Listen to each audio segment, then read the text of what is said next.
Well, welcome back. We are here to cover the back half of Season 5, Episode 6, Together. And we start off with a new scene back at the cages with June and Luke. But speaking of back half, Luke makes quite a few innuendos about June's bootay. I love this conversation. This was so much like a normal conversation. Like my husband and I would absolutely be like having this conversation, except like he would be with an added like, hey, your tits look great today, babe. Like it would be like that. Yeah. Like, but I understood all of this. It was that goofy husband, wife, let's talk shit for the sake of talking shit because we're comfortable with each other. Yes. And this was that exact moment that I've been hoping for all season and last season as well, where Luke and June finally learn how to communicate with one another and learn to love and appreciate and be relaxed with each other as they presently are. Like this was just absolute perfection. Like Luke saying like, how's your butt? June saying, it looks good. And then being cheeky with each other. No pun intended. And Luke saying you're lucky that there's a cage and armed guards. And like, do you think this place is available on Airbnb? No. Industrial loft look? Yeah. Everything about it felt so casual and comfortable and showed a true affection for each other and a playfulness that we haven't had a chance to see in ages. And it was so refreshing. They're being so cute. Yep. I mean, even like when the armed guards came back in and Luke just goes, housekeeping. Yeah, right? It was that little bit of levity that we needed. Yes. Which sucks considering what came after. I know.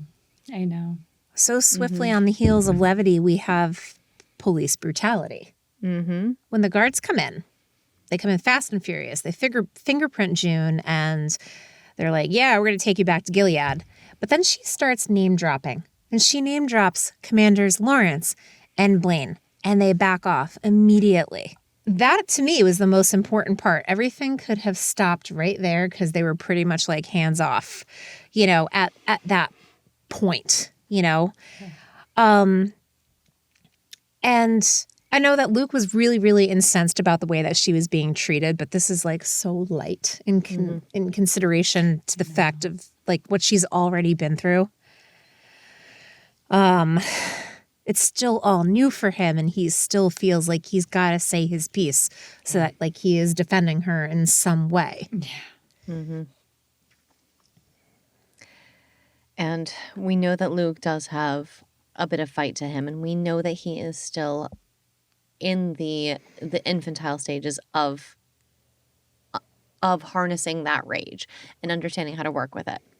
We see it in the back of the van or the truck when they're moving to this dilapidated, abandoned facility. And we see it here. And June says, Luke, don't fight them. And he does anyway. And he disregards that. And that there's that fire and that passion in him to fight. But maybe just take the sage advice of the person who's been in these situations, quote, a few times. And listen and trust your wife and your partner that it's not a good idea to fight them. I mean, I understand wanting to, and I understand having that inherent need to, but you are one single person who is in a decrepit situation, who has been presumably malnourished for at least a day, going against, 4 armed guards? June understands that this is not a good position to be in, and I applaud Luke for his fight here, but also just listen to June in this moment. Please work as a team in this exact moment. That's all that you need to do, is work as a team and collaborate with each other. And when one of your teammates says to not fight them and they are experienced in that position, please do. And this is a moment that Luke shows his naivety. This was a particularly difficult scene to watch, though, because as Scarlett pointed out, this is police brutality, and we are watching a black man being choked out by armored guards. And we know that Luke survives. If they're going to stay true to at least an essence of what happens in the Testaments, we know that the end game is that both of the daughters are going to be greeted by both of their fathers and their mother, But this is still brutal to watch.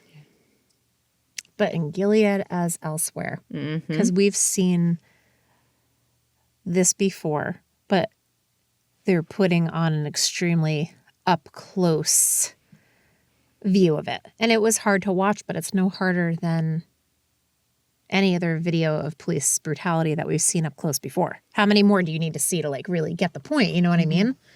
One is enough. Yeah. And if one doesn't do the trick, then no amount will. And June's standing by, helpless to do anything, but she's saying what we're all thinking, which is, what the fuck is wrong with you?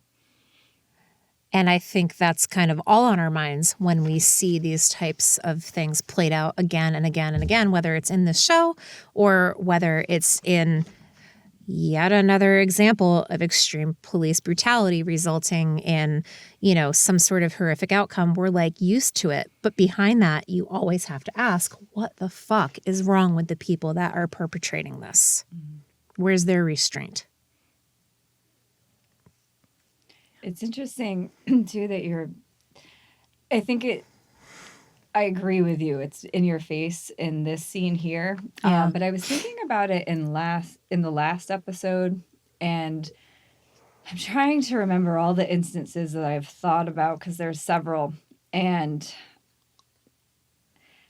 I don't want to... I really want to go back and rewatch the season and even the series, watching just specifically Luke, because I think I've just started picking up on something that might be happening. It's definitely happening this season. And this episode, it's in your face, like you're saying, of what they're doing here with it. We've seen this imagery before, right? But I think it's been happening all season, and it might have been happening from the beginning of the series. But in last episode, I think, when they meet Jaden in the woods, June just kind of walks up to the gun, right? And we talked a lot about how that's just June, but Luke puts his hands up. And that's a reaction that a black man who grew up in America, like Luke has, would have, versus white June, who obviously in the show, there's a reason, you know, just in terms of their experiences. But it made me think, I'm wondering, because Luke is he white specifically in the book, or just not mentioned? I don't think it's race? mentioned. Okay. I don't remember. So I'm just wondering if because Luke is black in the show, if since the beginning they've been framing his perspective as a black man, because it's very evident in season 5, but June's white privilege. So like the fact that he is so insistent on like the legal route, right? That's someone who has to go the legal route because he can't afford to step out of line the way that June would. But he's married to June, you know? And so I started thinking about it last episode, and I really want to think about it more before I try to talk about it more on this episode. But there is a lot of imagery going on with Luke this season. There's the hands up. It's like the whole, like he has to stay in line. He can't step out of line. He has to stay the legal route, or it's just going to cut, you know, it's just like it's his instinct in a way that the repercussions for him are going to be much greater than they would be for June. Yes. Absolutely. Yeah. And I think that's just, if that would make sense, if that's Luke's instinct naturally, just because he's a black man in America who's now in Canada. That stands to reason. He needs to be constantly worried about the ramifications of his actions and of his words. And in this moment and in this instance, in this scene, if he is conscious, if he is making the decisions he's making and being cognitively aware. Wow, words are hard. Cognitively aware of what his actions could possibly render. He's doing that conscionably. Like he's resisting authority. He's resisting effectively arrest by people that have guns and can very easily kill him. So it does sort of bring everything that you're bringing up to a head. Yeah. There was something else. I feel like it's on the tip of my brain. There was a big one. I feel like this is something that we definitely need to explore, but I'm sorry, you had a thinky thought. It's the big one that jumps out at me is the fact that he's so restrained, right? He doesn't get to ever show his rage. And it's like he's used to having to restrain that rage far longer than June ever had to. Yes. June had to learn that in Gilead. But that's something that Luke's probably had to learn his whole life. Almost that certainly. learned much earlier in his life, you know? Yeah. And this is something that we, being 3 white women, can only talk about. We can only talk about like our own personal experience and what we've talked about with others as our experience. But from all of the experiences of colleagues that I've spoken to, and I'm sure you two can commiserate with this, as white women, if we're angry white women. Fine. People can roll their eyes at us. Yeah. An angry white woman, an angry black woman is dangerous. An angry black man is dangerous. And there is that inherent danger there's an inherent perceived threat from white society of an angry black individual within that society. So exactly to your point, Marjorie, Luke has had to practice that restraint when he has been in these sort of situations, specifically because he would be considered a threat otherwise. Yeah. So it does bring it a bit more relevant. You can see how it's baked in to these, just the interactions in just this one scene. And I wonder if that's intentional on the writer's part, or if that's because OT bringing that to this specific character. Yeah. Maybe. You know, going out of this scene, I really thought he was dying. I thought when things started going out of focus and dark, I thought that's where we were headed. And I was like, no fucking way. Are we really going there? No, we know he survives. Yeah, Well, we don't, do, though. but we don't. well, we don't. no, We they don't. can go At any off point, they piste. could totally change it because they could. we've already talked about it in this episode. Lydia is different, and if Judd is Larry, it's different. And so, Luke is barely mentioned in the Testament, so to kill him off could totally be a thing. You know what I mean? There was a point when I thought Jude was gonna die, and I was like, oh fuck. Right. I'm telling you, I feel like they could change anything at any point just to say fuck you. So That's fair. they could. Do we want a new scene? Yeah. Let's cut to Joey. Yeah, we've got J-Lo, Putnam, Nick having a drink of bourbon.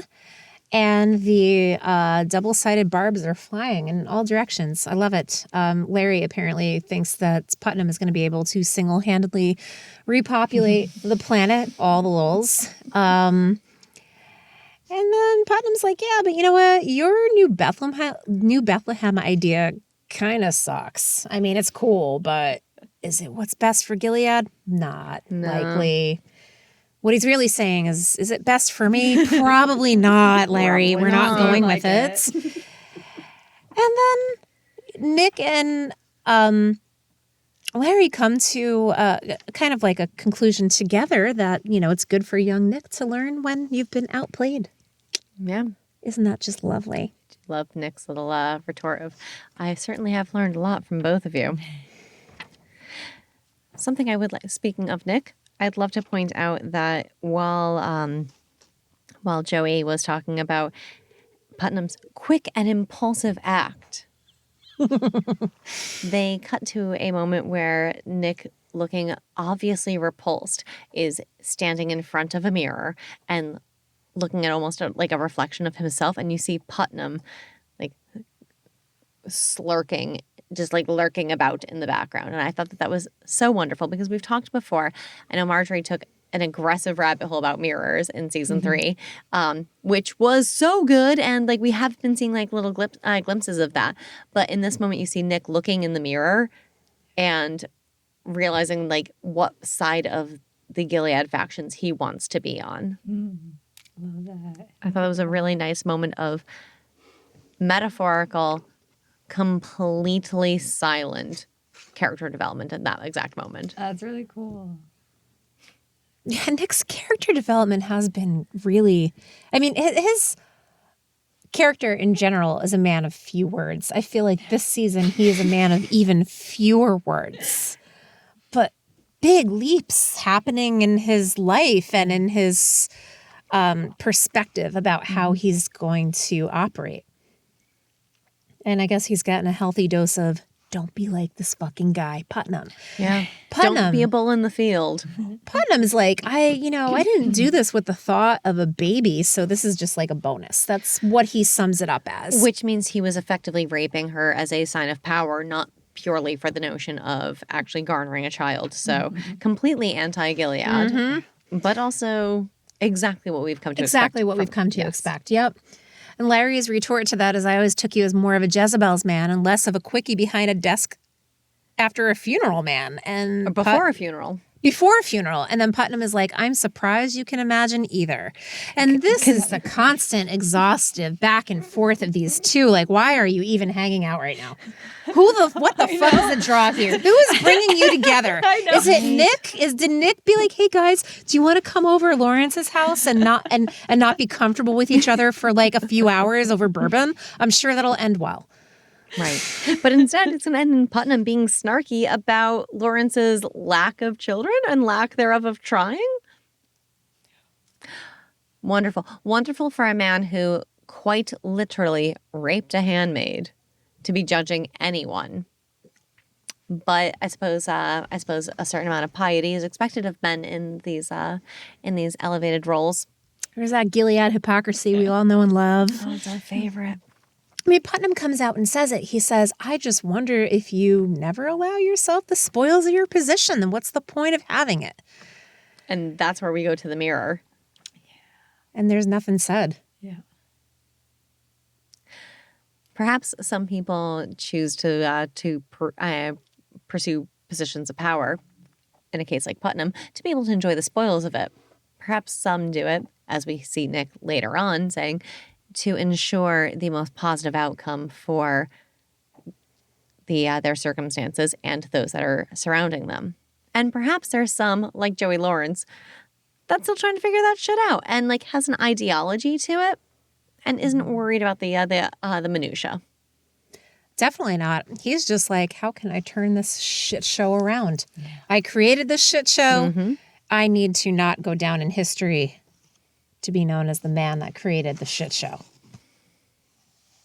So now, enough of Putnam, Nick, and Larry. We're going to cut to Serena being escorted to Wheeler's office by creepy Ezra. Oh, you've had enough of the three amigos? I have had plenty. I'm good. I'm good. Go visit Fred of the North? Fred of the North. Yeah, I want to go visit Fred of the North. Marjorie. First of all, on the way to Fred of the North's office, that painting, the three women hanging like over to the right. Did you get a look at that? Did you figure out what that was? No, but I did see it and I did try to figure it out. I even tried to Google it to see if I could like find the image anywhere, but it just looks like they're in wives' dresses. Mm-hmm. And it looks like at first I was like, are their hands tied? And then I was like, I think they're carrying like water baskets or like it looks like they're wearing baskets. Their arms are up above. Yeah. Right? It looks like they're like they have baskets. Like I was trying to see if there was a basket on their head. It almost looked like three women with like water baskets of some sort, but it definitely looked like three Gilead wives. That makes sense. I knew for sure. Right. Or at least three Gilead Marthas, because the wives aren't doing anything like that. I thought it was blue, but I could have just been wrong about that. I think it was all black. Okay. Yeah. Serena goes in and we have fireplace, scotch, and a meeting. Mm-hmm. And Serena mentions the conversation that she had with his wife earlier, and he definitely doesn't fucking care about that. And that is definitely shades of like future Testaments husband shit. I remember in the Testaments, I think that's what struck me, is there was such a serious divide between anything having to do with husbands and wives. Like the two things were like not enmeshed at all. And that was like very, very clear, especially how Agnes would talk about how her dad and how you never went in the office. Yeah. Mm-hmm. It's still that kind of vibe. He doesn't give a flying fuck about anything having to do with her and his wife. And did you notice that there is that ocean painting above them again? What's up with that? Did you notice that, Roxy? Yeah. Did notice that. And for me, that ocean painting was from what I could see was sort of a metaphor of like the rockiness and like the tides coming in and out and shifting. Yeah. I didn't spend a lot of time focusing on it because I was so focused on Serena and I thought that she had asked for this meeting. So in my head I was like, Serena, what are you doing? So I didn't spend a ton of time focusing on it. Did you have any thoughts on it though?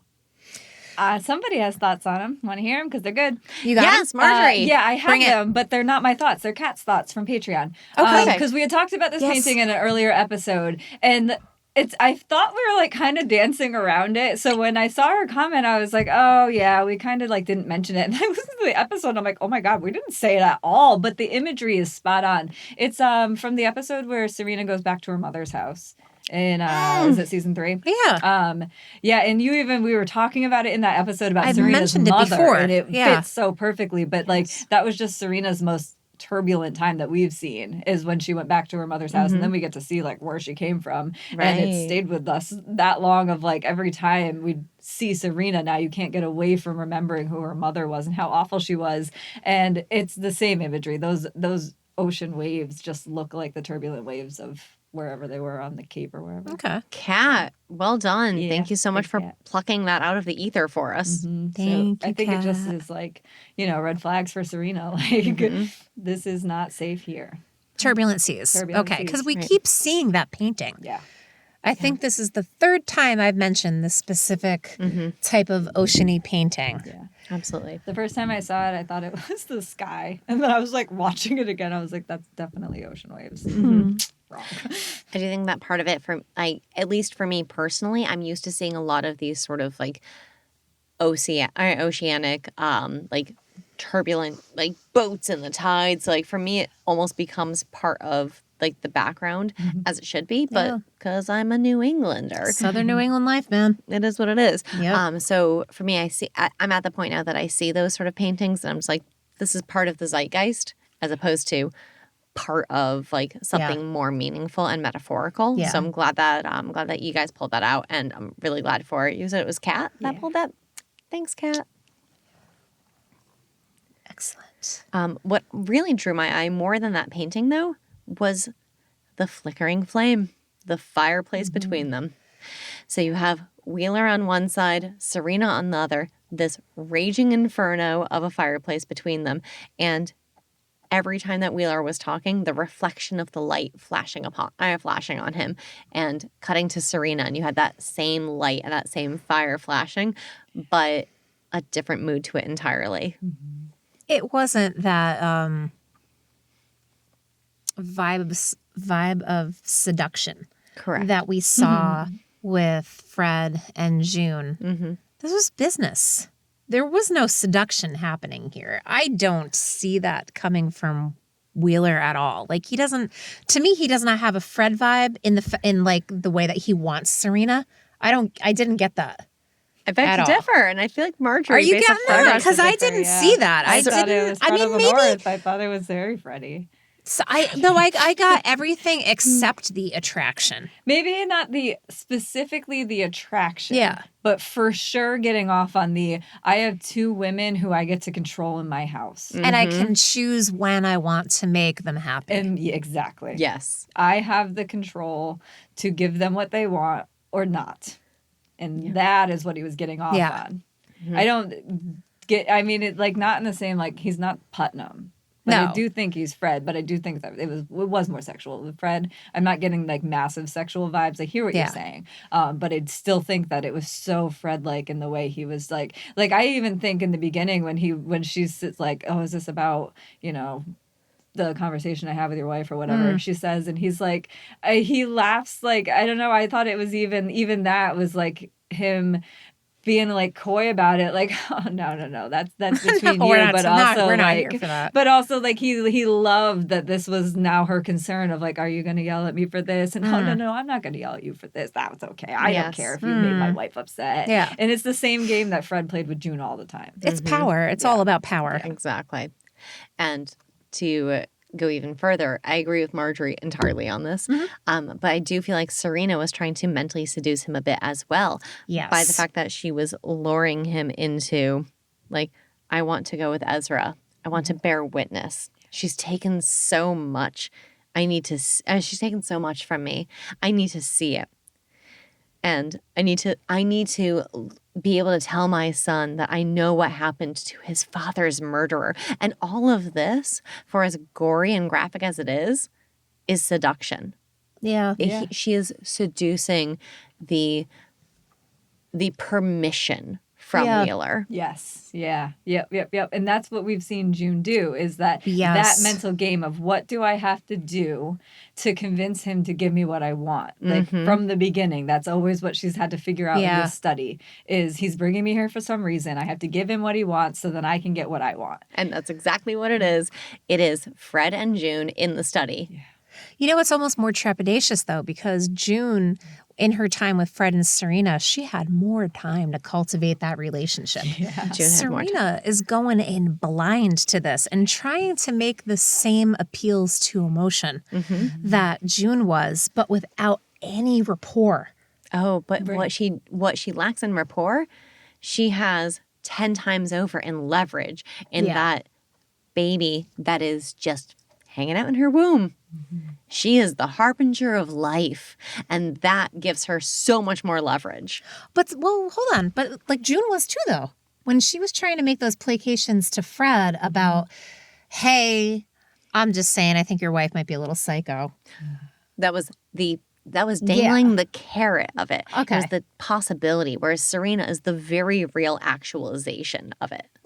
And I think I'm still trying to get exactly a feel for what Wheeler's doing, what his ultimate play is. But at the end of the day, he's got to be just vying for Commander of the North. Like, that is what's happening here. He's wants Commander of the North. Like, that's just what it is. Like, he's clearly just trying to figure out either A, how to defect to Gilead, and then be powerful when he gets there, or to turn Canada into it. And he's got the doctor with the Martha already and these people that are like fishing people out of the border and sending them back to Gilead. So he's like in favor with the Gilead commanders there. And then he's got Serena. And we've talked about why Gilead wanted to get rid of her. And then he scoops her up, and however he did. And like, yes, like Ezra was the messenger and the Nick of the situation, but he's delivering it to Wheeler. And I don't know if Wheeler's answering to anyone. It doesn't feel like it. It feels like he's just, you know how Fred was like a group of guys?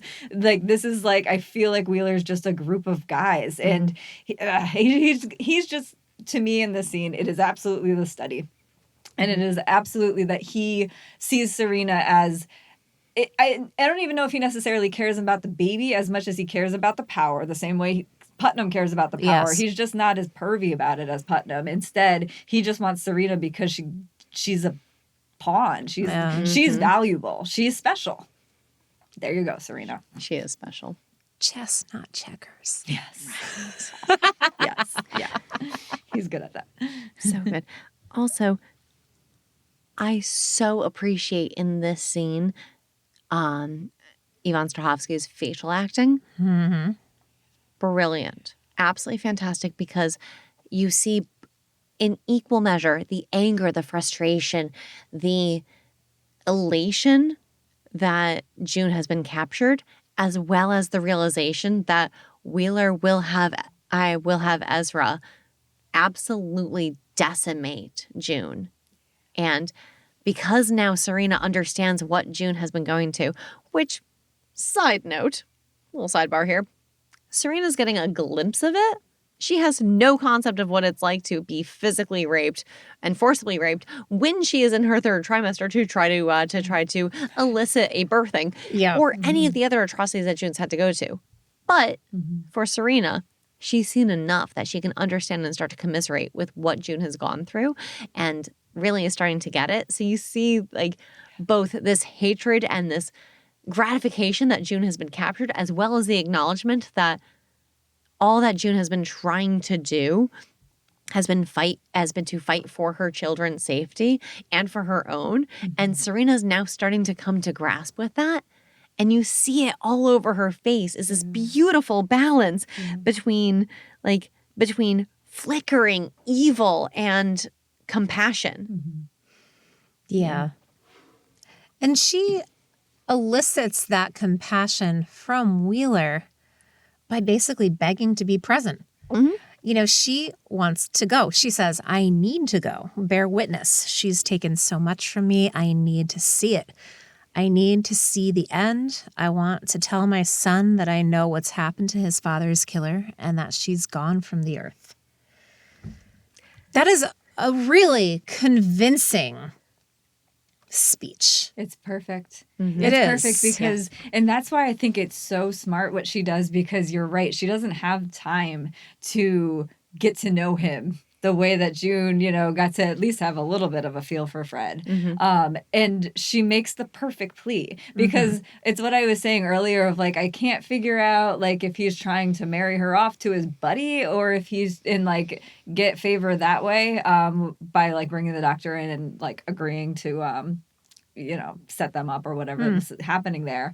Or if he wants her as his own handmaid with these two women in his house.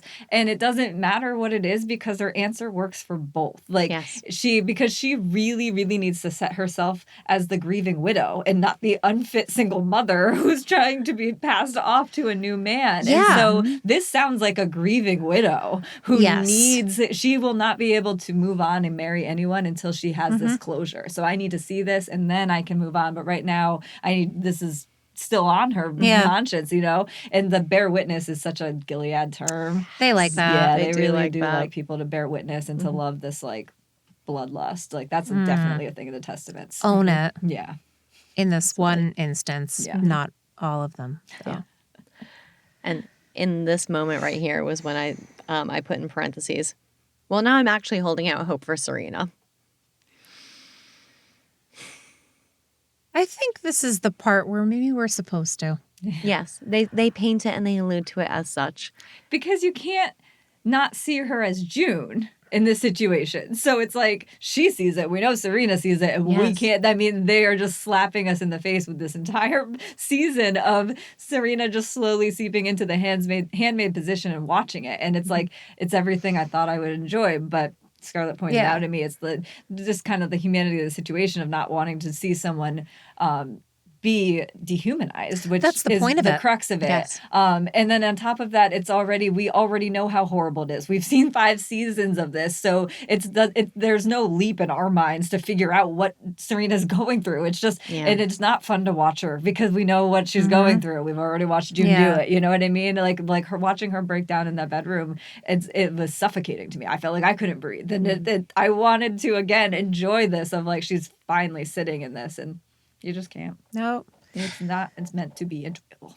But that's what's wonderful about this specific episode as its own bottle episode is that this is the culmination of everything that we have talked about. So many things. So many things. Years of talking about how much we would love to see Serena become a handmaid. The whole shebang. How we'd love to see her married off to someone else and have no sovereignty. And now that it's coming to fruition in this episode, there's no joy or pleasure to be taken from it at all. In fact, the only pleasure that is taken, at least for me, comes at the tail end. Yeah, because in general, it sucks to see somebody hurting. And it sucks to see somebody being trapped and have their autonomy taken away from them.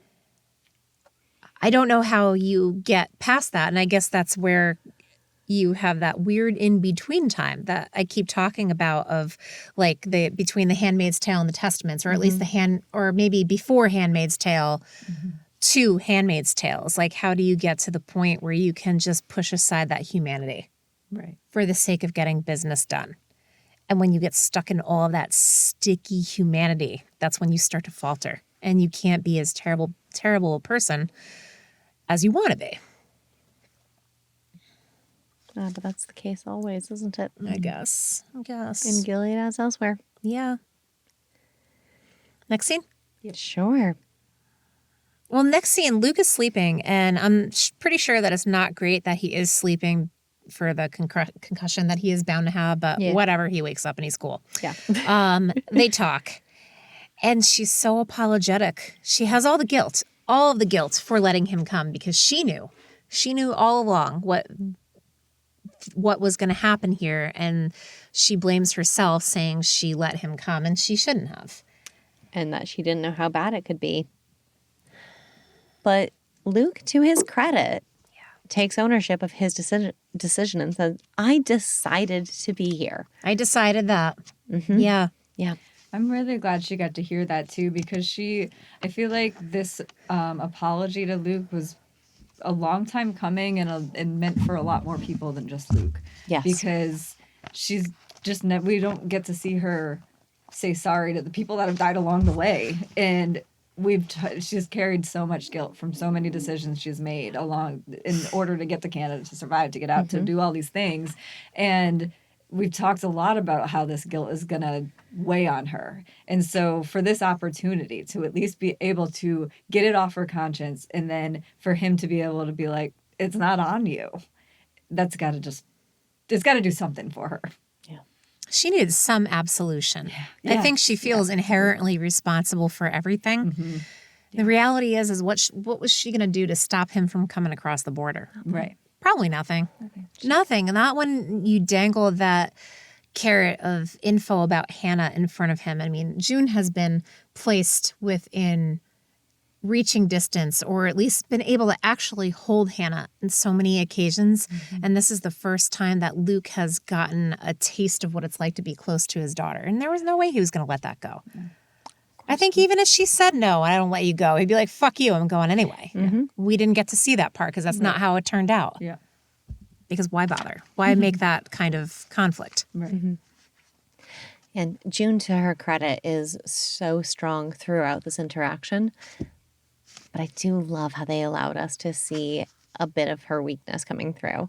So after Luke said, I decided to be here, and the guards start walking through, and Luke picks himself up and turns to watch where the guardians are going. June allows herself to be shaky and trembly, and they keep cutting back to her in this moment, and you can see like the little wisps of her hair quivering. And this is such a perfect example of how wonderful of an actor Elizabeth Moss is, but she is quaking at this moment, and the composition of her face changes because there is genuine fear here, and the sort of genuine fear that we haven't seen from June's character in quite some time. But I think that she understands at this moment the gravity of this could potentially be the last time that she has a peaceful conversation with her husband. But she puts on the facade of, we're going to do this again, and we're going to keep doing this. And she has to continue to be the face of hope. I love that she doesn't allow herself to break in front of Luke, because she knows if she breaks in front of Luke, that Luke will break as well. Yeah, and that gentle tremor when Luke is surveying the guards, and they cut back to her laying on the floor, and she's just the subtle shake is so well done, and she's like, you listen to me, no matter what happens, I never gave up. I gave up hope, and you never gave up hope, because we knew, and we're just gonna do that again, right? Yep. That's it. Yeah.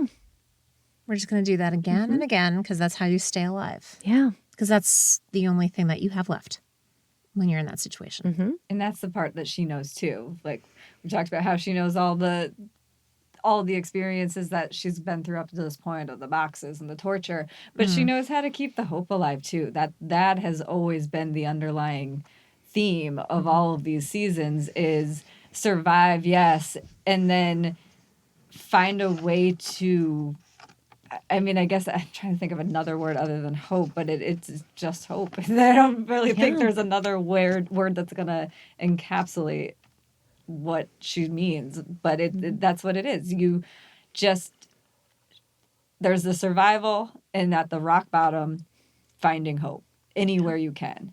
And the person that's way better at that than June is Janine. So it did make me just think of Janine a little bit, of like, June in the sense, I don't think this is always June's best wheelhouse. This is Janine, of like really finding, at rock bottom. Yeah. In a cage. We're about to, Luke just laid it out for her. We're about to be executed. We're going back to Gilead. They're going to kill us. And she's like, look, the flower. Yeah, Janine found hope in the fucking colonies. Exactly. I mean, that's true. If ever the optimist. It is nice to know that. That's I hadn't even considered that, but that is a really good point. June and Janine in the last season were so instrumental to each other's survival, and both physically and mentally. And it's nice to see that June has picked up a bit of that optimism from Janine. Weird concept. And I think that she actually, to me, it felt like she was on her mind because of when the apology to Luke, because I think that's the apology she wants to give to Janine too. Yeah. Because Janine didn't make it out of Gilead when she joined June on it. You know what I mean? Like June hasn't had any closure with Janine yet. And I feel like this might be the closest closure she's going to get, is saying this to Luke. Yeah. I mean, at this juncture, June doesn't even know that Janine is alive. No, she knows she's a handmaid. She does know that? Does she? I thought Larry told her. I don't remember that. Yeah, I'm pretty sure Larry told her on the phone call. Nor do I, but I'm going to trust he you on was this, like, Marjorie. yeah, don't worry. You're I don't remember. I don't want to quote what he said, but I swear he said something, and she was like, I was like, oh, damn it, that's the last thing she needs to know. I could be wrong, but I thought that's what. I'm going to trust you on that, Marjorie. No, don't trust me on anything at this point. Well, in any event, should we cut back to the Wheeler's house? Yeah. Yeah. Everything from here on out kind of happens at the same time. Serena is finally escorted out of the fucking house by Alanis, who tells her that her ass needs to come home at the slightest discomfort. And, Yeah. Oh, it's not just you need to come home. It's if you feel even the slightest discomfort, Ezra will bring you back immediately. And Serena says, oh, I know. And if that's Yeah. not a glaring hint that Serena is going to utilize this to her Yep. advantage. I mean, there's only so many softballs that you can lob us at this juncture. Yep. But again, it just screams Serena has done this to June, of like, June gets to go Yeah. go somewhere. I forget the instance exactly, but I know there was a time when Fred lets June leave, and Serena is all sorts of worked up over like Yeah. either. I think It must have been when before she had Nicole. It's when Serena goes to Canada. She doesn't want to leave Oh, June again because she had right. just got back. This runaway handmaid Oh, keeps yeah. coming back. She's pregnant. She's in her 3rd trimester. I don't want to miss this. And he's like, I need you to go be the strong Gilead wife and like put this face on. And here we are. She's still putting this fucking face on. Yeah. But yeah, that's the scene that it reminds me of, because she didn't. It's the same thing. It's just, again, every single scene with this crazy lady is Serena on steroids. I mean, well, she does get in the car, except now she seems to be having a little more than slight discomfort. But I mean, she's not coughing up that info, and I don't blame her. Of course not. But then immediately after, we have a new scene where June has walked out and she is separated from Luke again. Together my ass. I know. And that's why I'm like, they gave us that one nice scene where I'm like, oh, this is funny. This feels so nice. Yeah. And I'm like, oh, she's getting like that absolution. Everything feels good. I'm like, this is together. They are together. And then I'm like, Until they're God not. damn it, No, they were until they mocking us. until they pack her into a bus and they drive away, and the bus has a giant X on the top of it. Bus has an X on the top of it, and Luke is legal, so they don't want him. So None of this is ideal. No. None of this ideal. But her monologue, though, applies to basically everyone here on out through the episode. She says, no matter how many times you've thought about your own death, I don't think it happens the way you expect. There's always a curveball, some strategy you didn't think through. An enemy you didn't see in time, no matter what you do. The end is always a surprise. Yeah, so much surprise coming in this because, I mean, I know that we're not to the Naomi part quite yet because we cut immediately back to Serena in discomfort. Yep. But then immediately back then- in Gilead, here's somebody else that didn't see his end coming. This fucking scene was delicious. That's exactly what I was going to say. It was like, this is the I most love it. delicious brunch I think I've ever been a participant of. Best fucking brunch I've had in years. I don't know about you. Wow. I mean, I dig it. Delectable. All of it. It is so fantastic. Naomi and Warren are having brunch in front of all the country club folks. I mean, the setting is perfect. It's Yes. pristine and pure, and the rich people are dining on a lazy, it feels like a Sunday afternoon. And Putnam Naomi is looking around and she notices that people keep looking at them, and Why is everyone looking at us I so know, right? innocently? Which is bizarre to say of Naomi. I know, huh? And he's Well, like, did you see there's as they pan the room, there's a black commander and his black wife. oh, And they are also side-eyeing Naomi. And I'm like, after that last episode, we know it must be killing her that they are side-eyeing her. And that's why Yeah. she's like, why are Oh, they I looking didn't at notice me? that. That jumped out at me. Well, I love how when Putnam says, like, oh, I'm sure word has gotten around, and Naomi looks at him like, why? What did you do? And the word now is missing from the end of that Yes. sentence. Like, we're all thinking it. She's thinking it. She doesn't say it, but we know it's supposed to be there.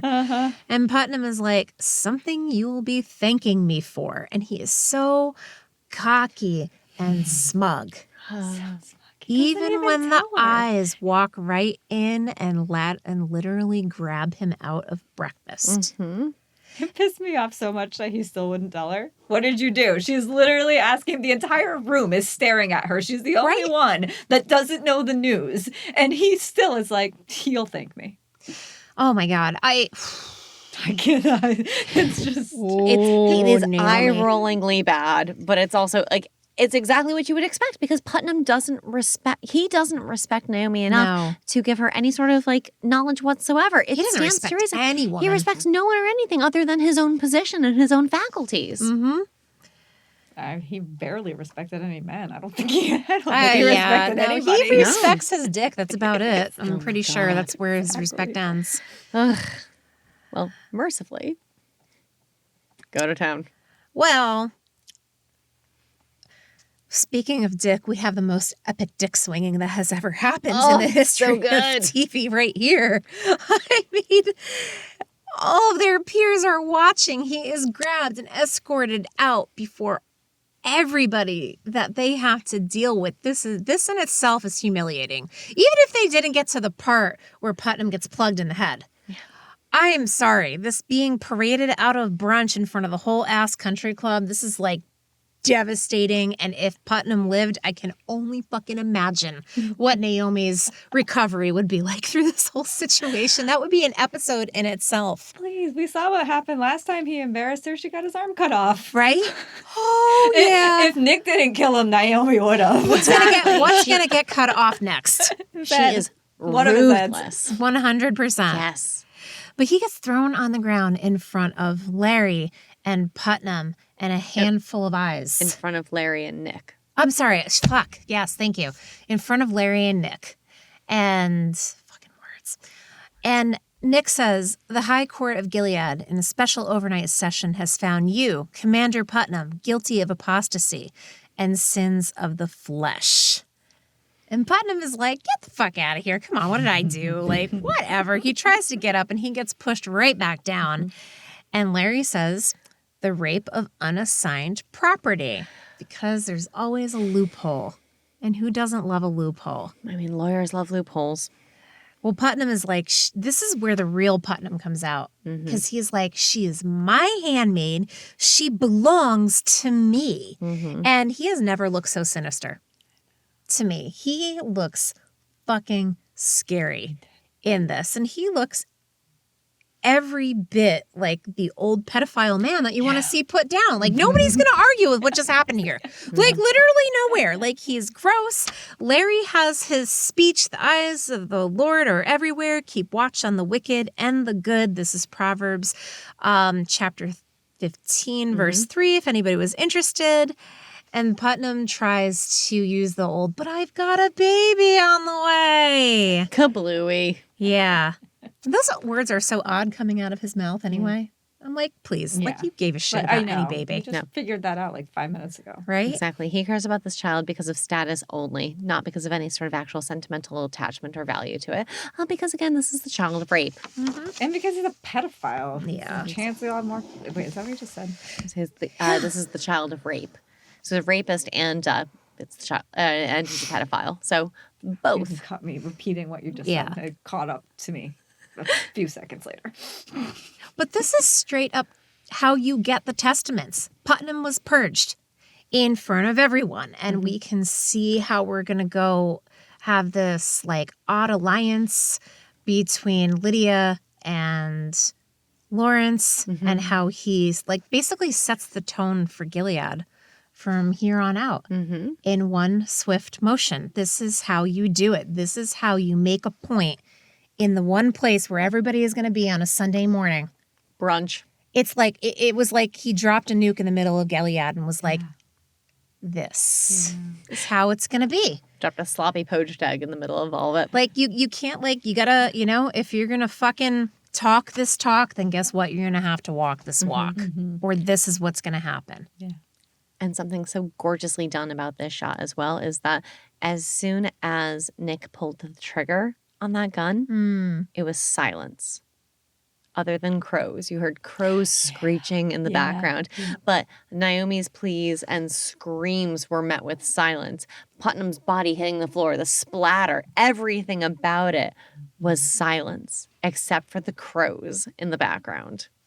Now, what happens to Naomi? This is what's killing me. Yes! I want to know. Fuck Putnam. I know. I am all about I know, Naomi. I know. I'm like, I want to know. Because this is like, she's in a very similar position to Serena, except she's actually in Gilead. Right. And her husband apparently wasn't a traitor, but he's not any more savory than Fred was. Correct. Like, so what happens to her? Yeah. And especially after last episode where you see Naomi and Serena going through like the beginnings of Gilead together and ascribing to the notion of like, I wouldn't want a handmaid. This sounds terrible. And then Serena talking with Lydia and being like, oh, Mrs. Putnam told me this was a very like seamless and painless process. So like they're very much on the same trajectory here.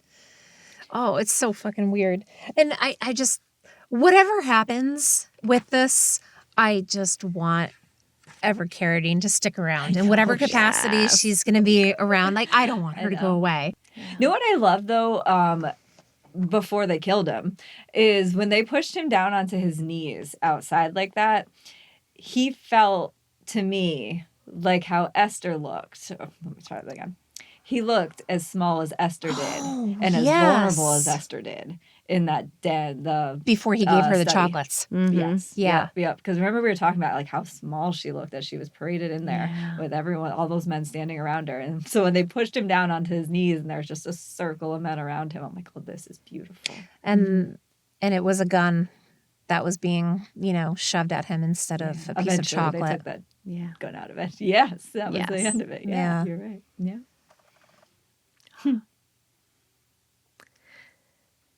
Well, in a beautiful juxtaposition of the blood splatter on Nick's face, we then cut to Rose at home. Who is pregnant, apparently. So much. But we'll get there. I know, but I'm kind of like, wait, what? No, man, he does like to procreate. There's a lot to unpack with this scene, and it's such a subtle and beautiful scene. So Nick walks through the door and asks, "Are you okay?" And she says, "Not really." And just with these 4 words, you understand that these two respect each other. They are communicating properly. This is more communication than we get from most commanders and wives, in that Nick is actually genuinely asking, "Are you okay?" He can tell that something's off with her, and she is open and candid enough to say, "Not really." And I appreciate this because, like, in the Gilead way, they are being as candid as we can expect. And he says, "What's wrong?" And she says, "You already know. And I'm worried about the kind of person that this makes you." And Nick whispers it back. And something about this conversation feels so raw and genuine, like throughout. It's a conversation of 2 people that genuinely have a sort of respect and appreciation for each other. Because he then says, after whispering it back and sitting there next to her, that it makes him the kind of person who will do whatever it takes to make sure that Gilead is safer for their child.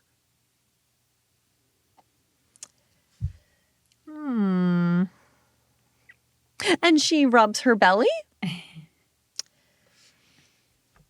And she's also skeptical. She's Well, like, yes. "Are you sure that's who you did this for?" But I am kind of like, whoa, hold up. Nick's having a baby with Rose, and she's like giving him the moral, is this really who you are and who we are kind of speech.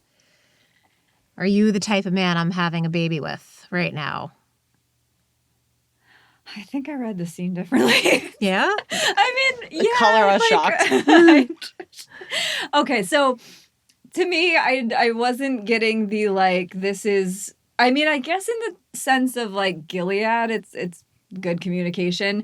All I got from this scene was when Rose isn't walking around is instead sitting there pregnant, she seems younger to me. I'm like, I don't know why I thought she was so much older with I the thought she cane. was too. Because I'm Yeah. looking at her in this scene and I'm like, she's pretty young, because what this feels like to me is Nick's better attempt at his marriage with Eden. Yeah. That there doesn't seem to be a whole lot of like respect or love or anything other than like he looks at her like, to me, because at first I was like, what's happening? You know, like we haven't had a lot to go off with this, and this is the first scene where I'm like, oh, that's what's happening. I feel like he feels guilty for everything that happened with Eden because he wasn't a very good Gilead husband. And I get that he didn't really want to be this child's husband, but given the circumstances, he didn't do a good job. And so this time he goes and gets married for whatever the circumstances are that he decides to marry. And I'm assuming he had more of a choice this time, right?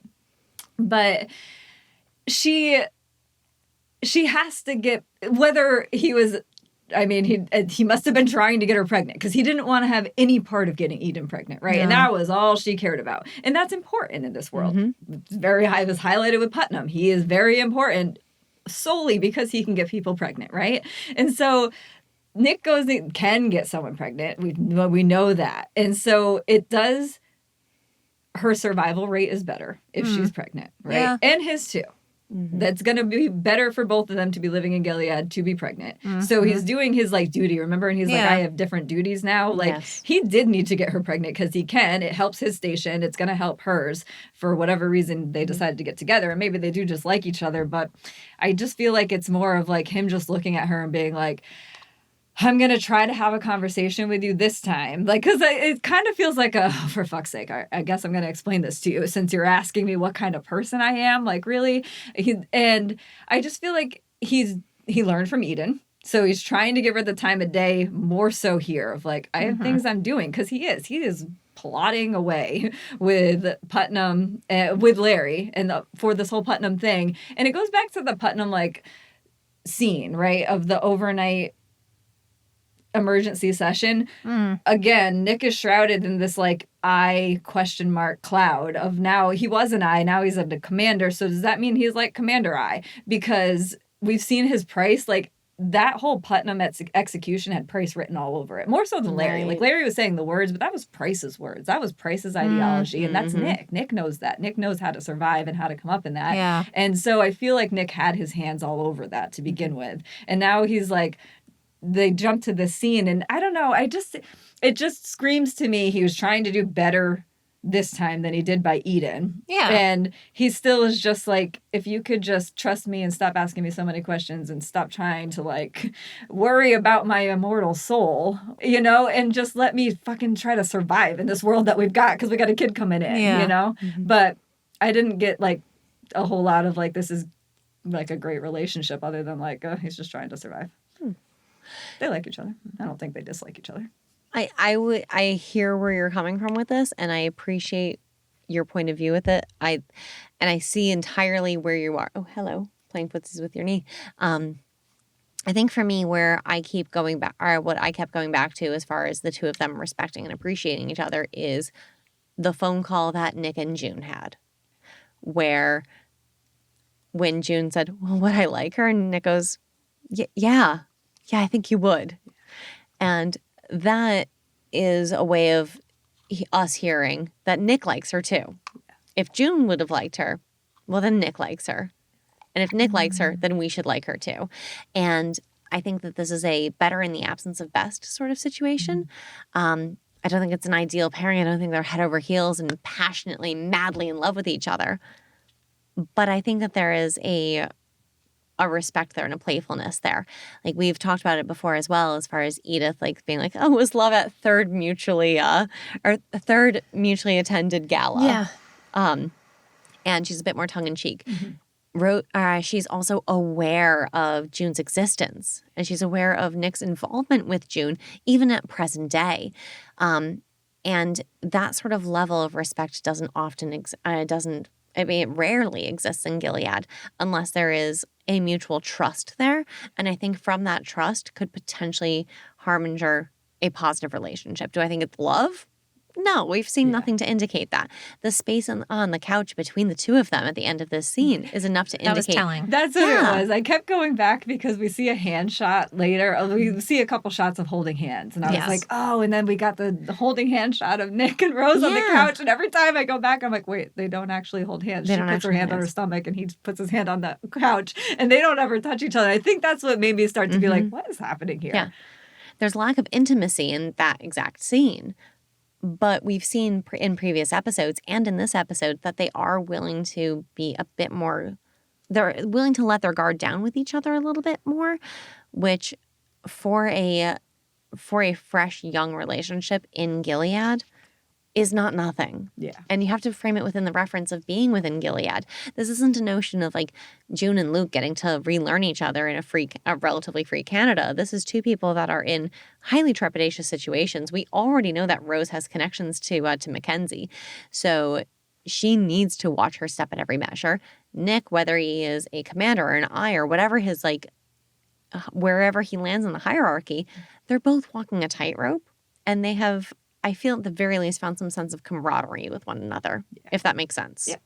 Yeah, I agree with all that. So, I think, I agree entirely that there is a lack of intimacy there, for sure. Like, there was no sort of cozying up. There was no hand-holding. There was not, like, very clearly on separate sides of that settee at the end of this scene. But by the way that they were talking with one another, it did feel as though we could get to that point of trust. And Nick saying he had other duties and, like, it does feel like he is sort of throwing his weight a little bit more behind this. And if he is going to survive in the world of Gilead, he knows he has to do whatever he can to put on the best facade, if nothing else. And if that's the case, at least he's found someone who he has as a proper comrade for it. Yeah. He's got a good teammate to play the game. Yeah. That's all a game. Thank you for summarizing that. So, new scene. Our buddy Putnam is getting hauled up on the wall. So sad. And all the handmaids are staring up at him, as we've seen handmaids do so many times. And Lydia says, "Take a good look, girls. In Gilead, there are consequences for disobeying God. Mm-hmm. You are holy vessels, and by his word you will be protected. Honor God, and in return, you will be honored. Commander Putnam was an evil man who took advantage of his position. This was justice." Janine is just like, fuck yeah, it was. No, actually, she says, I wish I could have watched. Yeah. This must have been a really big deal for Janine. Yeah. Yeah. Vindication of sorts. Because right before Aunt Lydia says he took advantage of his position, Janine looks up, and for a brief moment, it almost looks as though there's a glimpse of sympathy to him. But then her face hardens, and she starts, like, when Lydia says he took advantage of his position, she, like, nods ever so gently. I think she's really starting to absorb at this moment that this man was a predator. Yeah. And it wasn't just her. It wasn't just her, and he didn't love her. It was a predator situation, and I think she is starting to come to grasp with that by the fact that she does... when Aunt Lydia says that it was justice, Janine starts to nod a little bit more enthusiastically, and there's anger and a vitriol in her eyes that is unmistakable, and like the I wish I could have watched. And Lydia doesn't correct her or stifle her. Right. No, she lets her have it. Uh-huh. Which is a much more compassionate side of Aunt Lydia, which she has promised to show us. How wonderful. How wonderful for Janine, and how long overdue. Yeah. I think that, I mean, we've talked about this before. I feel like Janine had, like, she saw Putnam for what he was. I feel like I saw that same flicker in her eyes, and I feel like it was different for Janine, just because, like, she's always the flower in the colonies girl. Like, even though I think she saw Putnam for the predator he was at this point, like prior to, at least by the season. I think that it was a surprise for even her a little bit to feel good watching his dead body up on that wall. And then I think hearing Lydia say this is justice and her nodding of like, yeah, this is justice. This is there is nothing wrong with seeing this right here. Yeah. Agreed entirely. She hangs back a minute to look. She does. She lingers. How gratifying that must have been for her, that moment, though, to have come to that realization after hearing Aunt Lydia's words. And as much as we want to fault Aunt Lydia, this is a moment where Aunt Lydia did right by Janine. Yeah. By giving Janine that moment of the public shaming of Putnam and everything that he did to Janine and Esther and anyone else that came before or after, or would have come after, rather. I think this was a nice gift of Aunt Lydia. And Janine lingering back and Aunt Lydia not hearkening on her and Aunt Lydia not harping on Janine for speaking. This is a nice moment for both of them. Janine gets the gratification of seeing her violator hanging on the wall. And Aunt Lydia gets to see a bit of the rewards of being a more compassionate human being towards these women that she's part of imprisoning. Yeah. It cost her nothing to not be a fucking bitch. Huh. That's literally it. Literally, Lydia, sometimes you just got to shut the fuck up. It costs nothing to be nice. Yeah. But this is the scene that I loved her delivery because it's different. This is just, we've heard so much bombastic Lydia. Yeah. That's so preachy. And this was still her quoting Bible verses, and it just wasn't preachy. It was comforting. It was calming and reassuring. It was a completely different vibe. So really, really cool. It's weird what happens when you cherry pick other things from the Bible. Wait, you mean you can cherry pick like the compassionate, kind parts of the Bible? I know, weird. Well, I thought we were just cherry picking like the patriarchal rapey parts. Aren't those the parts that we're supposed to focus on? I mean, Scarlett, I'm a weak-minded lady with like gentle lady brains, so I don't know. I need a man to tell me. My little lady brains can't figure this out. I'm not sure. Are there any like symbols that you can show me instead? I'll draw. We should draw pictures, but that might be really close to actual writing. So we should probably have Mr. Scarlett come in and draw those for us. Sorry for the best. Can we play Handmaid's pictograms one of these days? We're gonna make that game. We are. The unauthorized version, of course. Shall we? New scene? Yeah. No. No. No. Okay. No. I loved the end of the scene.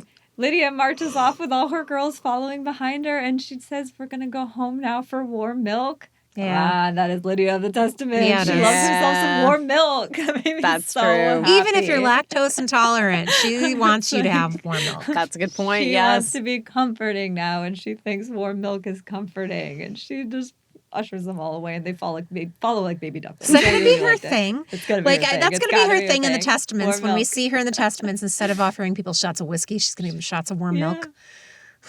Calm down, dear. Tell me all about your rapist so I can record him and use it to my advantage later. Yes. Very good pickup Are on you that. sure though. you didn't do anything unwittingly to invite his attentions? Probably. Sip up, sweetie. Yeah. Right. Entirely sure. Okay, we can new scene now. Oh, that's terrible. Let's new scene to the bus that's bringing all of these attempted refugees back to Gilead. Except for one, of course, because the bus comes to a screeching halt. And who boards the bus but Ezra?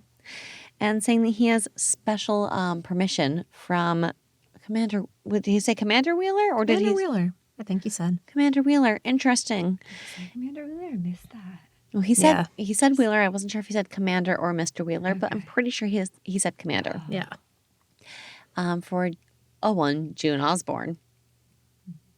And exactly as you pointed out earlier, Marjorie, it's always June Osborne. It's never June. It's never Ms. Osborne. It's never Offred. It's always June Osborne. So she is unlocked, and as she's escorted to the front of the bus, Ezra looked almost slightly sympathetic in this moment. He didn't look vindictive. He didn't look angry.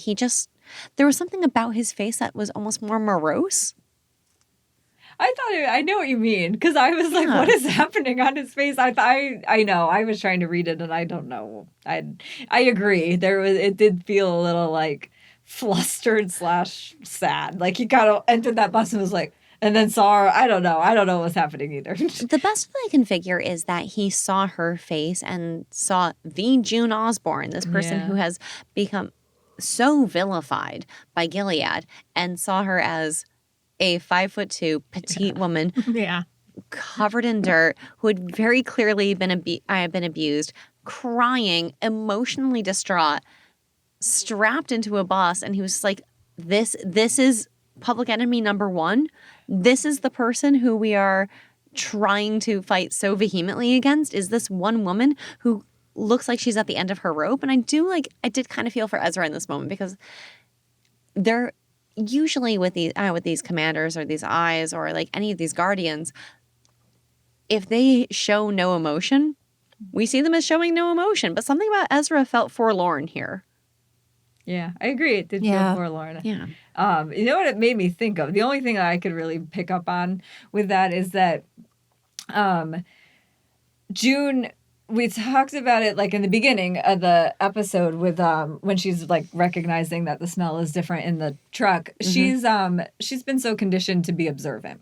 And now this bus that is supposed to be taking her back to Gilead is stopping and taking just her off. And like, I was just trying to think of like what she's got to be thinking in that situation. And I just enjoyed watching her watch Ezra. So I'm looking at his face and I'm like, I know this dude way more than she does. And I don't know what that look on his face is. And I'm like, I'm confused by it. And then I'm like, well, she must be confused by it. Like, this is the, like, and then they cut back to her and I'm like, oh, she really is like just entirely trying to size up the situation. And she quickly asks him as soon as she gets off, like, who are you? Where are you from? Like, whatever she asks him. Yeah. But it did also jump out at me that it's the end of season 1 and also like the end of The Handmaid's Tale, the book, as she gets off that bus. And for a moment, it's like, where is she stepping? Is he good? Is he bad? There is that like question mark of like, what is happening on his face and what are his intentions? And maybe his intentions are different. Maybe we've been reading Ezra wrong all this time. And it's like, there is this big question mark as she steps off. And it did feel like the end of season 1. Yes, I thought that exact same thing as well. And then like tied back to how we've had a lot of it, things equating back to season 3 here, as well as season 1, and then jumping forward into the Testaments. So it absolutely rang true to that. So Marjorie, I'm so happy that we're on the same wavelength with that. Let's go. What's happening? Clutch your pearls. We've hit a riff in the space-time continuum. I loved this shot, by the way, when the bus pulls away and you have June and Ezra facing in one direction and you have Serena looming in the background. And June doesn't even need to see Serena. She can feel her presence looming. Yep, you can tell. And, I feel like that is a situation where we have seen in like countless other TV shows, movies, where the person who... like the protagonist is expecting or fearing or whatever just happens to be behind them. Like, and it's always a close-up shot. And this was from far away. And I thought that was really fucking awesome. But then when they zoom in on June's face and she's like, are you fucking serious? Like, Jesus, could we just not? But this was another Lincoln Memorial standoff for the two of them. Yeah. And it was far more emotional, but way less intense. Like the Lincoln Memorial, it was the face-off with the two of them. Yeah. Not expecting each other, and they're just screaming at each other. And in this, there's much more emotion, but it felt more restrained. They're tired. Yeah, they're exhausted. They're both fucking tired of each other's bullshits. And now they have to just take it one step further because apparently now we're supposed to kill June. And neither of them can fucking believe that they're actually doing this again. Like Serena almost feels half-hearted like about it, But then we find out why she's half-hearted about it. Serena requests to Ezra to cut her bindings. And at this moment, like she grasps. Why is that word so hard? Grasps. It's a hard word. Serena grasps her stomach. It's like, oh, and I actually was like, is she going to fake labor here? Is she going to fake labor? Because we've already had Alanis allude to the fact that if she feels a pain at all, Ezra will drop everything. And I was like, oh, is she going to fake labor? So that way Ezra swoops her up, brings her back into the car, and just leaves June high and dry in the middle of no man's land. Fend for yourself, sis. See, I didn't think she was faking it at that point because I remember in the car when she was doing that like clutchy, like, oh fuck, like kind of thing. And I was like, oh, is she really going to do this right now? Right. Is she going to do this right now? She's going to do this right now. Of course you're going to do this right now. She's right now. Not that she has any control over it, but still. But it's going to be like birthing Nicole. Yes. That's exactly what it's going to be. But I was like, oh, she's going to utilize this labor as a means of coercion. And then I was like, and I started to think back to episode 1 of season 5 when Serena asked to see Fred's body and she asked which finger June had mailed. Yep. And they had focused on her missing pinky. And I think at that moment, Serena was looking for compassion and she was hoping that if June had sent the missing pinky, it would have been a signal to Serena that like June understood that Fred was also like Fred was not just trying to control June, but was also controlling Serena and was domineering over everything. But that June sent his ring finger back. Serena understood at that moment that June did not mentally separate Fred and Serena. So I think in that moment, when Serena had asked which finger she sent and had that moment of brightness on her face, she was looking for a bit of camaraderie from June. And when she didn't get it, she went back to her usual ways. But in this moment right here, she has an opportunity for that camaraderie. And she takes it. And like, I can't believe I'm giving Serena the benefit of the doubt here. But it was the culmination of this when she's like, she asks Ezra to cut her bindings. And I was like, oh my gosh, she's going to fake labor. And then she begs Ezra to let her shoot June. And she takes control of the situation. And instead of killing June, she shoots Ezra. It was for like a nice culmination moment for Serena of finally understanding all of the struggles that June has gone through. And I feel like her shooting Ezra was like yeah, I fucking get it. This is a shit situation. You didn't deserve this. Let's figure this out. It's probably going to end terribly for both of us, but we'll do the best that we can. And like, I really genuinely, like in this exact moment, was so aggressively thinking back to that episode where Serena she desperately wanted June to have sent her a pinky finger instead of the ring finger. Ooh. I never thought of it that way. No? No. Didn't we talk about it? I don't remember. Pretty sure we did. We did? Okay. A little. I mean, like maybe not exactly in those words, but we talked about the fact that I think we talked about it. At least I was referencing it in the sense that like I was confused about what finger it was because that's how I took it. Was okay, like she sent the pinky in that gesture. Yeah. And then when I was like ring finger, I was like, oh shit, it's that gesture. So like, yeah, we talked about it in my own perception. So I'm okay. All right. putting that on Serena's. It's the same thing. Yes. Okay. Yeah. So, well, in any event, Serena grabs the gun, says, you have to let me do it. And Serena, instructs June to pray. I love June's response. It's so What is Serena supposed to do with that? It was perfect. I pray for our children. I pray that our daughters live a life of peace without all of this hate and violence. But I love before that, she goes, for God's sake, Serena. Yeah. Yes.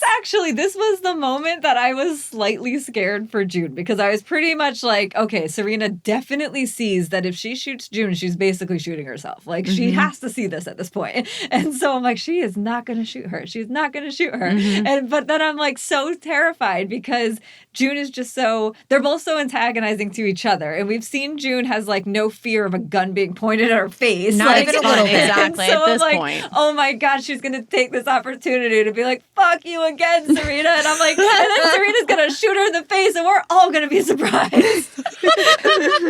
Can you imagine though if they genuinely if they offed June in be episode 6? What? It would be insane. You know what? It would be Okay, insane. if that were to In happen, such a wild way, yeah. I would not even know what to do with that. I can explain away fucking anything, but if that were to happen, I'd be like, Would you see that I'm coming? throwing up my hands and we're done with this podcast. I don't know what to do anymore. Yeah, sluts, it would be the same. But realistically, we have said this. If we've said it once, we have said it umpteen times. This is not the Gilead tale. This is not the it's the Handmaid's apostrophe tale. It is the Handmaid apostrophe S's tale. Yeah. So if they kill off June, end of podcast. Dunzo.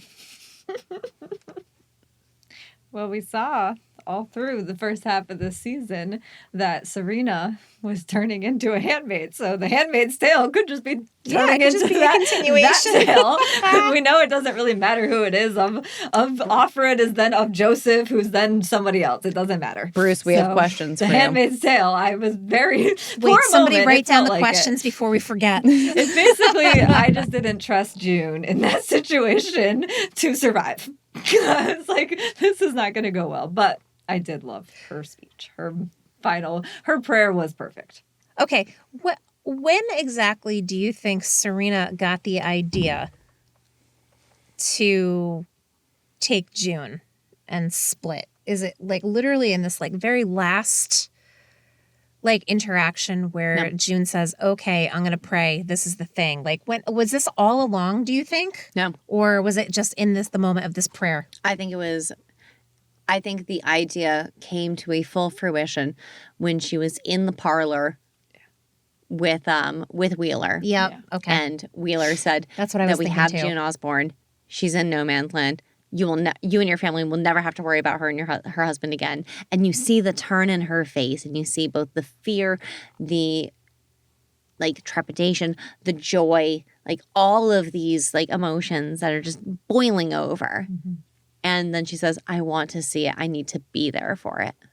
Serena is a wild card. She did the same exact thing to us in season 3. It's season 3 shit again. Yeah. Like when she was talking to Fred about the possibility of, like defecting to Canada and whatever verbiage she was using. And she was trying to, I remember you specifically said, Marjorie, like she was trying to like move the point and she was like invading his space at the desk when she was telling him about that. It's the same kind of thing. You don't really know what she's doing until all of a sudden she does it. And you're like, Serena, what the fuck? We get to see June's planning and June's thought process. Yeah. Serena thought process. Serena just comes out of this shit out of nowhere. Well, I mean, June says the same thing as she's like getting chased or escorted to the car and told to drive. And she said, Serena, what the fuck are you doing? That's exactly right. It's like, Damn it, what? What now? Exactly. June just wants to be so done with this bitch. She wants to be so done with this bitch, but she's not going to be. Nope. There was a wonderful They're mirroring. together. Yeah. It shall perpetually be the June and Serena show. They're together. Ugh. Loved this moment though, like when June is like, "What the fuck are you doing?" Like Ezra goes down. He's of course wearing a bulletproof vest because of course he is. Serena, aim for the neck. Head, knee, neck, something that's not the center of the body in this particular scenario. but How do we Also, know she wasn't aiming for somewhere else? Oh, that's just 'cause true. she's She could have- her aim aiming? could have stopped, I mean, actually. We don't really see Serena She's put her in guns labor. off. She could be having a contraction. Let's just be happy she didn't accidentally shoot June in the face. That's Okay, true. yeah, you're right. But you have Ezra, who is when Serena first got into the car and is looking in the rearview mirror at Serena concernedly, and then you have when June and Serena pile back into the car, and June looks in the rearview mirror at Serena concernedly, and then a gun is in the rearview mirror as well. So, okay, cool, we're just going to drive. And, Serena's in labor in an extremely stressful getaway situation in the middle of nowhere where they're not supposed to be. Dun, dun, dun. Huh. Have we seen this before? This does seem slightly familiar. I don't know if it's one of those everything that's old is new again sort of situations.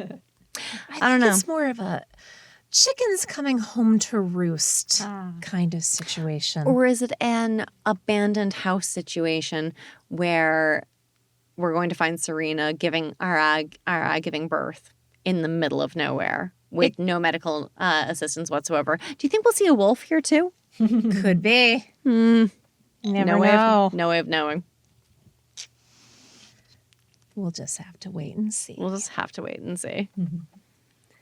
In any event, though, this entire episode had lots of ups and downs. Esther admitting she had been raped. Aunt Lydia coping with that fact. Putnam's brains getting splattered everywhere. Which, Bye, Warren Jeffs. goodbye. Beautiful imagery, by the way, of him collapsing between the angel's wings. Oh, right. That With his blood overhead. pooling. That was really nice. Yeah. So wonderful. Yeah. Rose is pregnant. Luke is back across the border at this point because he is a legal, Canadian refugee. I just remembered something that we definitely have to talk about. Go for it. Scarlett and I had referenced it, I think, in the Patreon video. I don't think it was on the podcast. Maybe it was. Yes, it was definitely in the Patreon video. This was potentially the payoff or the payback or the thing that Serena owed June. Remember, Serena? Yes. We've been talking about this since season my 3, God. that we've been waiting. Has it happened? Will it happen? There is this thing that we've been wondering about, and is it like one of these minor things? Yeah. Or is, but Serena did owe June for facilitating the phone call or facilitating the meeting of Hannah in Canada. We couldn't remember which one it was. Nicole but in Canada. One of those things. It was, Hannah. Nicole. So, yeah, I think that... You think this was it? This came back? This counts. I think- would say this counts. This is good Yeah, enough. we got it. Yeah, this Wow. counts. My God, we've been For sure. talking about that for fucking 2 Yeah. seasons already. This is the payoff. Yes. Agreed entirely. Wow. So nice to Oh see my a payoff in God, that. we got it. Oh, that makes sense now. All right, I feel so good about all of this now. You know what I feel good about? Is how dense this episode was. So many things happened. All the things. I'm absolutely delighted to see where our Thelma and Louise go from here. Oh, that's so great. God, how gratifying, though. But, I love that you're bringing that home to roost, though, is that this was the payback. Word. Feels like it to me. Oh, for sure. I mean, at this point, this is a debt repaid. Yeah. So now, will the two of them work kindly with each other to secure their own survivals, or will one will one undercut the other, or will they both just perish, or will Ezra catch up to them? Maybe it's both. Maybe it's everything. Only one way to find out. Till next week. Yeah, stay tuned next week because I think we're over and out here, right? Yeah. Over and out. All right. Well, peace out, Cub Scouts. We'll see you again next week for episode 7. Don't let the bastards grind you down. Bye. Bye.